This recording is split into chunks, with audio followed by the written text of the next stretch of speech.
बिस्मिल्लाहिर्रहमानिर्रहीम। अस्सलाम वालेकुम नादरीन, आप यूट्यूब चैनल देख रहे हैं। मैं इमरान खान हूँ। ISF का एक कन्वेंशन है, उससे भी खिताब किया। वजह सुहेल अफरीदी ने आज बड़ा मसरूफ दिन गुजारा और बहुत तेज़ी से वो मूव करते रहे। कई जगह पे उन्होंने बहुत सारे बयानात भी दिए और उनका एक चैलेंज है जो बड़ा आज मशहूर हो गया सुहेल अफरीदी का। ये चैलेंज मैं पहले भी कर चुका हूँ, मैं भी ये कह चुका हूँ कि ये हुकूमत करके देख ले, ये हुकूमत कभी नहीं करेगी। मैंने कई दफ़ा सर्वे करवाए इसीलिए आसिम मुनीर बामुकाबला इमरान खान, क्योंकि नवाज शरीफ का तो अब बेचारे को तो उसकी अपनी पार्टी के लोग लीडर नहीं मानते। नवाज शरीफ के जो साबिक वज़रा हैं, जो मौजूदा वज़रा हैं, वो आसिम मुनीर को अपना लीडर मानते हैं, वो नवाज शरीफ को अपना लीडर नहीं मानते। आप देखें ना, जब भी कोई बात करता है वो कहता है जी आसिम मुनीर ने ये कह दिया, फील्ड मार्शल ने ये कह दिया, फील्ड मार्शल ने ये फैसला कर लिया, फील्ड मार्शल ने ये खिदमत कर दी, फील्ड मार्शल ने ये तहिया कर लिया, फील्ड मार्शल का ये अज़म है। वो सारे अब ये कहते हैं। माजी में ये नवाज शरीफ की गर्दान करते थे, अभी ये फील्ड मार्शल आसिम मुनीर की गर्दान करते हैं। तो मैंने कई मरतबा आसिम मुनीर को और इमरान खान का मुकाबला कराया। अभी 28,000 वोट पड़े थे, 2 वोट हमें मिले आसिम मुनीर के हक में, बाकी सारे इमरान खान के हक में वोट आए। मैंने आपके साथ शेयर भी किया, अगर आप जाकर देखना चाहें तो आप मेरी वीडियो पर जाकर देख सकते हैं। ISF से भी उन्होंने खिताब किया। यास्मीन राशिद साहबा के घर में गए, जो सुहेल अफरीदी साहब है, इजाज चौधरी साहब के घर में गए, महमूद रशीद साहब के गए, जिले शाह का सुना है कि वहाँ पे, और दीगर जो असीरान हैं उनसे भी उन्होंने मुलाकातें की। जो लोग कैदे काट के आए उनसे भी, जो उनकी फैमिलीज हैं उनसे भी मुलाकातें की। सनम जावेद और फलक जावेद के घर के बाहर बहुत बड़ी तादाद में पुलिस पहुंच गई। तो सुहेल अफरीदी ने एक चैलेंज किया, ये बड़ा ज़बरदस्त चैलेंज है। ये इन्होंने कहा सुहेल अफरीदी ने कि आप लोग ये कहते हैं कि पंजाब इमरान खान के साथ नहीं है, लोग नहीं निकल रहे। अब ये ना बयानिया बनाया जाएगा। हत्तुल इम्कान कोशिश की है पंजाब हुकूमत ने कोई बड़ा इकट्ठ हो ना पाए। और मैं आपको ये भी बता देता हूँ कि सुहेल अफरीदी कोई जलसा करने तो आए नहीं थे। उन्होंने मुख्तलिफ जगह पे लोगों पे मुलाकातें करनी थी, मुख्तलिफ जगह पे उन्होंने मुख्तलिफ तरह के लोगों से मुलाकातें करनी थी, इजहारी यकजहती करना था। थोड़ा सा जो पाकिस्तान तरीके इंसाफ को एक दबाया गया है पंजाब में, उसको थोड़ा सा रिलीफ देना था। ये काम जो है वो धक्का लगाने आए थे, थोड़ा बहुत धक्का उन्होंने लगाया, लेकिन कोई बड़ा जलसा नहीं था। अगर जलसा अनाउंस किया होता तो सिचुएशन कुछ और होती। तो कोई बड़ा इकट्ठ, कोई रैली, कोई ऐसी चीज तो उन्होंने अनाउंस की नहीं थी। ये तो आए थे सिर्फ और सिर्फ पॉलिटिकली थोड़ा सा मोटिवेशन के लिए। लेकिन सुहेल अफरीदी ने इसका एक जवाब दिया कि जो लोग ये कह रहे हैं कि आज पंजाब इमरान खान के साथ नहीं खड़ा, मैं अनाउंस करता हूं आज दोपहर के 1 बजे है। ये दोपहर 1 बजे उन्होंने अनाउंस किया। उन्होंने कहा दोपहर के 1 बजे कल रात को मैं जलसा करता हूं, शाम 6 बजे यहां पे, यानी एतवार का दिन होगा। उन्होंने कहा शाम 6 बजे जलसा करता हूं मैं मीनार पाकिस्तान लाहौर में, चैलेंज करता हूं, और आप कल शाम को 6 बजे जलसा करें पेशावर में। आप ग्राउंड का इंतखाब करें, आप नाम लें जगह का, फैसिलिटेट हम करेंगे। जो फैसिलिटी आप यहां हमें देंगे हम आपको वहां देंगे, देख लेते हैं कितने लोग कौन निकालता है। बड़ा जबरदस्त चैलेंज है सुहेल अफरीदी का। भाई नवाज शरीफ तो बहुत बड़ा लीडर है ना, 3 दफा वज़ीर आज़म रहा पाकिस्तान का। फिर सुहेल अफरीदी ने कहा जी अगर आपको डर लग रहा है, परेशानी हो रही है तो ठीक है, 1 हफ्ते का वक्त ले लें, आप 1 हफ्ते के बाद जलसा रख लें।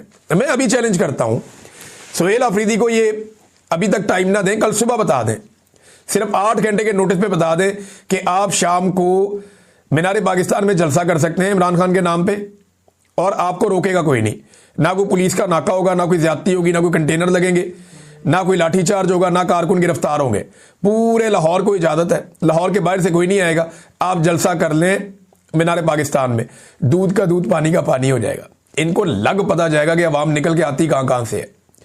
ये तो फस्तायत के जरिए से इन्होंने लोगों को दबाया हुआ है, गोलियां मार मार के, कत्ल कर करके, गिरफ्तार कर करके, घरों का सामान तोड़ तोड़ के, ये चीजें करके इन्होंने लोगों को दबाया हुआ है। तो लोगों को एक हद तक दबा सकते हैं ना, जिस दिन लोगों को पता चला कि आज लोग हैवी हो गए हैं या लोग हावी हो सकते हैं या कोई तहरीक चल पड़ी है, तो लोग निकल कर ऐसा धक्का मारेंगे कि ये आपको नजर भी नहीं आएंगे बरतानिया से पहले। मैं इनको अच्छी तरह जानता हूं। तो सुहेल अफरीदी ने चैलेंज किया, इस चैलेंज का जवाब अभी तक किसी ने दिया नहीं। अब मुज़ाकरात के हवाले से हुकूमत ने जो ऑफर दी, उसके बाद पाकिस्तान तहरीक इंसाफ ने, क्योंकि इमरान खान की बहनों ने कहा कि 4 नवंबर को और 2 दिसंबर को इमरान खान ने वाज़ेह पैगाम दिया था कि PTI बतौर जमात फॉर्म 47 की जाली हुकूमत से किसी किस्म के कोई मुज़ाकरात नहीं करेगी। ये उज़मा खानम ने कहा कि जनाब हमने तो मुलाकात नहीं करनी, को मुज़ाकरात नहीं करने उनके साथ जाली फॉर्म 47 की हुकूमत से। लेकिन साथ ही साथ इमरान खान साहब ने महमूद अचकज़ई साहब को मुज़ाकरात के हवाले से टास्क दिया हुआ कि वो अगर करना चाहें तो वो कर सकते हैं। अगर पीएमएलएन वाकई संजीदा है तो महमूद खान अचकजई को बुलाकर मिल ले, नवाज शरीफ से उनकी मुलाकात करवाए और फिर उनको इमरान खान से मिलने दे, तो दूध का दूध और पानी का पानी हो जाएगा। लेकिन इनकी नीयत नहीं है। इन्होंने अखबारों में खबरें छपवाई हैं। अंसार अब्बासी साहब ने खबर छापी है कि जनाब हुकूमत ने यह कहा है जनाब मुज़ाकरात तो हम करेंगे लेकिन 8 फरवरी 2024 के इलेक्शन पे कोई बात नहीं होगी। और पाकिस्तान की तारीख की सबसे बड़ी डकैती है, पाकिस्तान की तारीख का सबसे बड़ा धांधला है।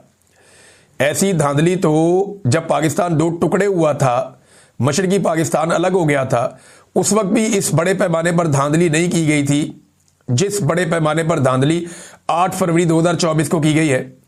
तो 8 फरवरी 2024 की धांधली के बाद जो जाली मैंडेट पे एक हुकूमत बनाई गई, एक तो उसके पास तो इख्तियार ही नहीं है कि वो मुज़ाकरात करे, उसका तो मैंडेट ही नहीं है।